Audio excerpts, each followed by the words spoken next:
میں جانتا ہوں کہ چھپرو ویدھان سبھا میں نہ اسکول ہے نہ اسپتال ہے، کچھ نہیں ہے.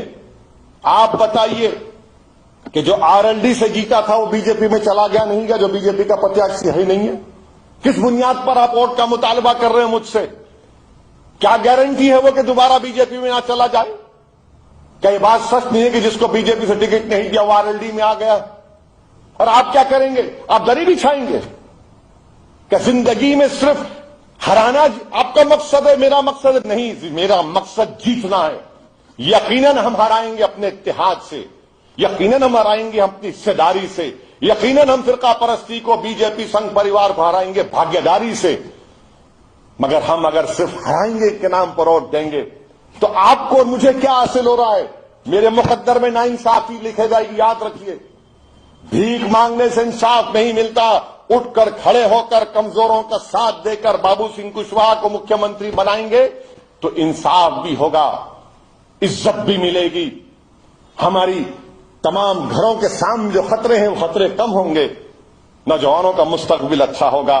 میں جانتا ہوں کہ CAA کے احتجاج میں آرا گاؤں میں مفتی عباس کو کیسے ٹارگٹ کیا گیا تھا، کس نے آواز اٹھائی؟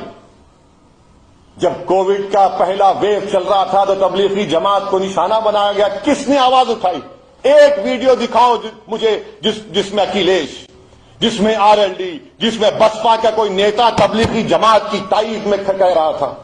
اگر کوئی کہہ رہا تھا تو یہ دیوانہ کہہ رہا تھا کہ تبلیغی جماعت اخلاص کی بنیاد پر کام کرتی ہے. جھوٹا الزام ان پر لگایا گیا. ہر جگہ پر میں نے کہا الحمدللہ کورٹس کے ذریعے پورے مقدمات ختم ہو گئے. میرے عزیز دوستوں اور بزرگوں، میری آپ سے ادباً گزارش ہے کہ آپ 10 فروری کے دن پتنگ کے نشان پر بٹن دبائیے، اتحاد پیدا کریے. آپ کے سامنے بربادی کی داستان، کون سی بربادی کی داستان میں تمہارے سامنے بیان کروں. کتنے السنکھیک سماج کے مسلمانوں کو 5 ایکڑ زمینیں، 1.70%. سب سے زیادہ بے روزگار کون ہے؟ دلت سماج سے بھی زیادہ اگر بے روزگار ہے تو مسلمان ہیں. سب سے زیادہ بچے اگر اسکول کے باہر ہیں تو کس کے ہیں؟ السنکھیک سماج مسلمان کے ہیں. سب سے کم گریجویٹ 3% ہے تو السنکھیک سماج مسلمان کے. سب سے کم PG ہولڈر 1% اتر پردیش میں تو مسلمان ہیں. بتاؤ یہ کس نے یہ حال کر دیا آپ کا اور ہمارا؟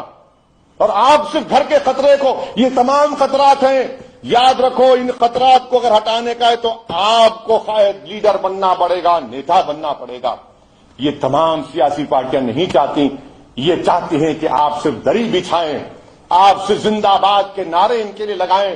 آپ اب بھیک مانگے ٹکٹ کے لیے، ارے تم ٹکٹ کے لیے بھیک مانگ رہے ہو، آؤ مجلس میں تم ٹکٹ بانٹو گے انشاءاللہ تعالی. میں آپ سے اپیل کر رہا ہوں کہ 10 فروری کے دن متحدہ اپنے ووٹ کے ذریعے بھاگیہ داری پریورتن مورچہ کو کامیاب کریے، پتنگ کے نشان پر بٹن دبائیے.